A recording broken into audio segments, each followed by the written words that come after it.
In chapter 12, we meet a very special person, Sarah Smith.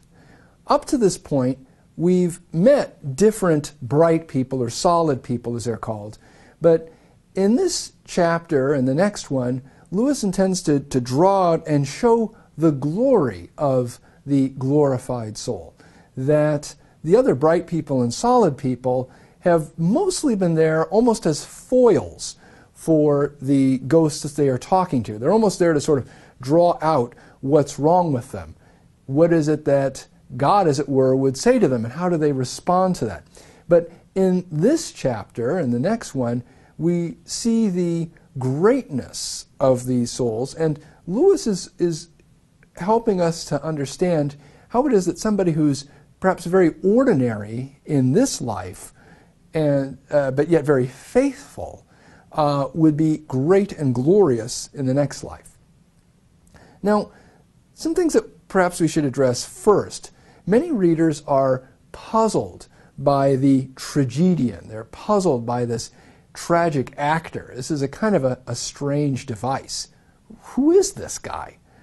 Well, he's a persona. He's a mask. In death, this persona of his has become so much a part of the man that now the persona has become a person. Perhaps we all have favorite poses or fronts. Well, here's the danger. The persona replaces the person. The pose or front takes on a kind of a reality of its own.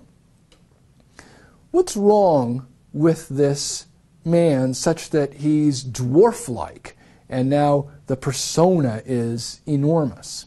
This is a fellow who has a kind of unselfishness, but it's an unselfishness for the sake of being noticed. He has a deep sense of self-pity, that he isn't being appreciated the way that he thinks he should. In an earlier work, Lewis addresses this in the Screwtape Letters. Screwtape is giving advice about how to damn and mislead the patient, the man who they're working on. Well, the man in the story has a fiancé, and Screwtape's advice is get him to focus on being unselfish as opposed to being charitable. Charity is a love of God, love of neighbor. It focuses you on the good or happiness of others around you. Unselfishness, this negative thing, tends to get you focused on what you're giving up for others. The focus tends to be more on you, paradoxically. So Screwtape tells him, get him to act unselfish for the sake of his unselfishness being noticed, and get him in the habit of doing this. Evidently, the husband here in the Great Divorce has spent their whole marriage with this outlook. Will she notice that I gave her the last stamp, even though I had a letter of my own to mail?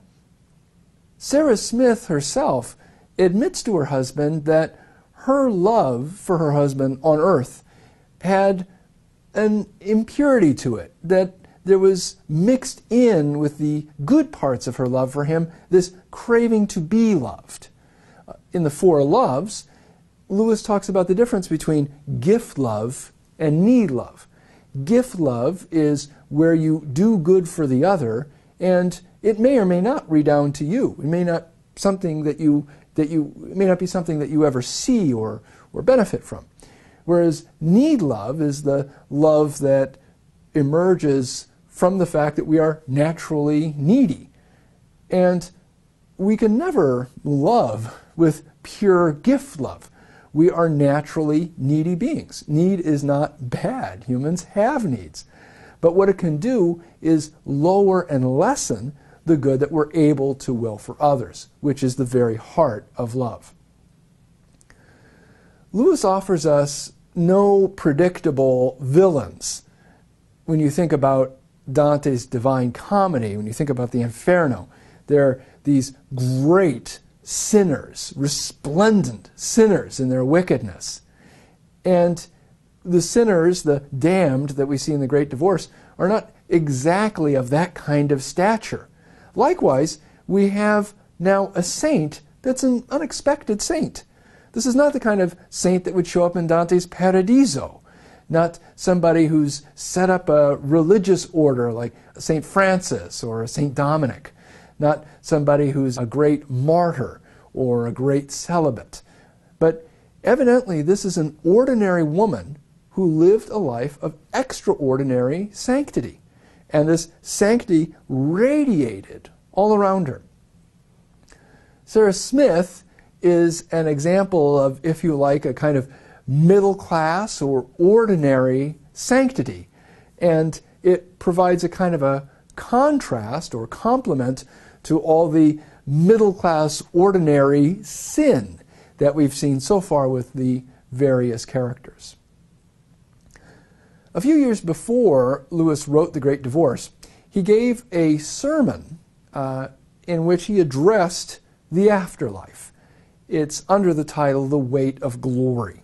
And he says that while it's helpful to consider one's own soul in a state of glory, what the ultimate goal is of the spiritual life, it can be even more helpful to consider the afterlife in light of the people around you. Here's what he says. It is a serious thing to live in a society of possible gods and goddesses, to remember that the dullest and most uninteresting person that you talk to may one day be a creature which, if you saw it now, you would be tempted to worship. Else a horror and a corruption, such as you now meet, if at all, only in nightmares. Lewis deliberately chooses a woman with a very ordinary sounding name, Sarah Smith, to make this point in The Great Divorce. She's not performing great works of charity or preaching or suffering martyrdom at the hands of unbelievers. She's living a saintly life in the midst of her worldly duties. And she is someone who is therefore truly great. This is why Lewis will say, again, citing the sermon in The Weight of Glory, there are no ordinary people. You've never talked to a mere mortal. It is immortals who we joke with, who we work with, marry, snub, and exploit. Immortal horrors or everlasting splendors. Well, in the next chapter, we will look at the smallness of hell. That is, if Sarah Smith is so saintly and so wonderful, why doesn't she go to hell to try to help her husband come to heaven?